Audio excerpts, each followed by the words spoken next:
Hey guys, it's Quinn. Today we're going to be looking at some of my James Bond collection.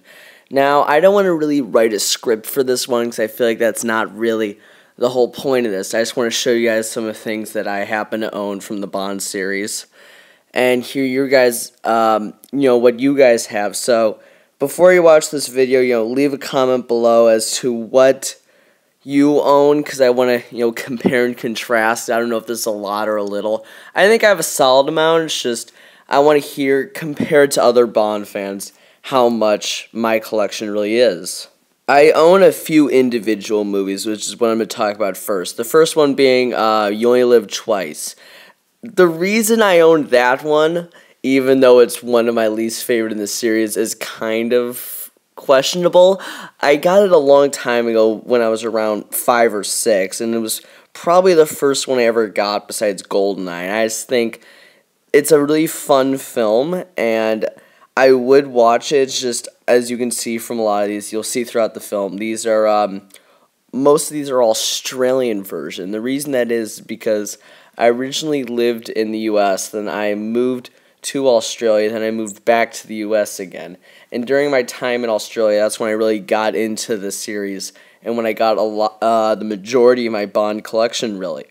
So I felt like I should get that out of the way as to why a lot of them are, I guess, labelings that for the majority of you guys that either live in, England, U.S., etc., it'll help you guys understand as to why they're labeled that way. The next is the Live and Let Die and The Man with the Golden Gun movies. Now, those have always been two of the films which I've enjoyed the most, especially Live and Let Die. I think that one's a really fun film, and I love the voodoo aspect that's a part of it. I've always really enjoyed The Man with the Golden Guns, and I think it's a really fun film. Although it is kind of stupid at times, I understand why people think that, to be honest. I really do enjoy it, and that's why I'm happy to own all of them. And then the fourth one, which shouldn't be a surprise to anyone, is Goldeneye. This is the first film I ever saw, and that is part of the reason why it is my favorite in the series. Although you could make an argument that a few of them are better, From Russia with Love, On Her Majesty's Secret, wink wink, nudge nudge, but I just think that Goldeneye is a really fun film, and I own quite a few copies of it, as you guys will see later. And of course there is Skyfall, and the reason I bought this one, even though it is on, Netflix, all stuff like that, is because when you buy the Bond 50 collection, which I did, when I bought the copy, there was no Skyfall in it, so of course you had to buy one. Next is these little, packets you could put it, and I own 3 of them. I own the Sean Connery, Roger Moore, and Pierce Brosnan. Now, these are really cool little packets, and basically what they do is they have little slim copies of each of the films in those respective eras, and in some of them, they have, a second disc, which you can sort of, see extra features, stuff like that. It's a really good collection. I got that when I was probably 9 or 10, I would say, and I watched them quite a lot before I moved back to Australia, and of course, once I moved back, you can't watch those anymore, so I had to buy a third collection. I do want to spend a little bit more time on those, though. I think they're really cool and really well done.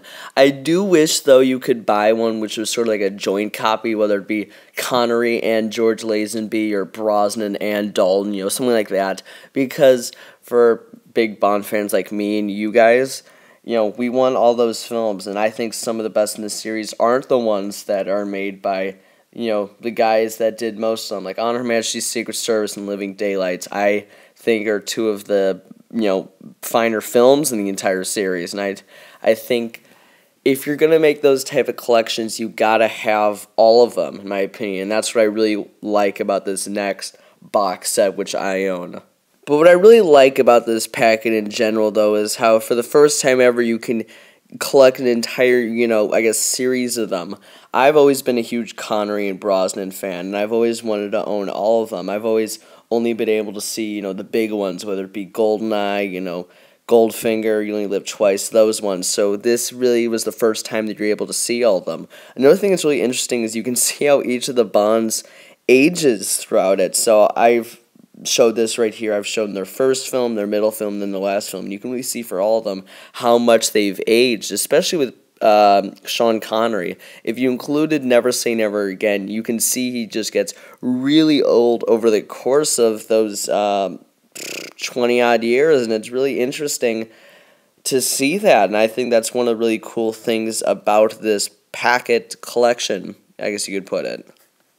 Of course, though, the one that I'm assuming the biggest Bond fans was the thing that we all wanted was the Bond 50 collection, and I really think it's just an astounding collection. I really like the choice of the photos they use on the side because some of them are really random, but I'm okay with that, and they're usually one film's really dominant over the other as to the pictures they use, which I find kind of funny, but it's just a really great collection. I think it's very well done, and I like the layout of it, how it's really spread out. It's not like it's all joined together. You can tell that they really spent a good amount of time on it, and that's what I enjoy the most about it. I like how there's a little sleeve for Skyfall as well, and I just think overall it's a really cool collection.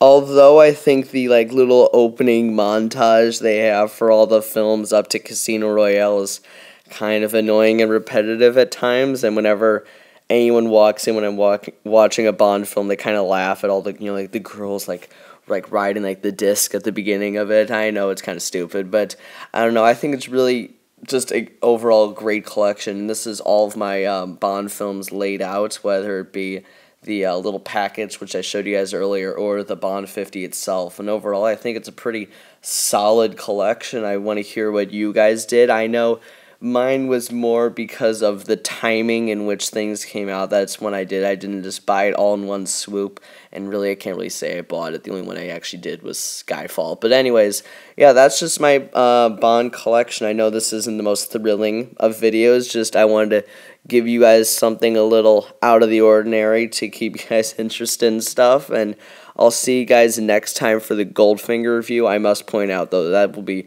a very, very long review, so give me a few weeks. Going into spring break, it's going to be kind of tough to get this one launched, but give me some time, and I'll promise it'll be out in the next 2 or 3 weeks. I'll see you guys next time, and of course, leave a comment, subscribe if you haven't already. I do really, really want to hear what your guys' Bond collections are, because I don't know if this is on the higher or lower side. I'm assuming it's on the higher side, and I know I didn't include the video games, but I don't have them with me right now, so it would have just been kind of a waste of time. It would have been 007 Legends, and that's it. So I'll see you guys next time. I hope you enjoyed, and I'll see you then.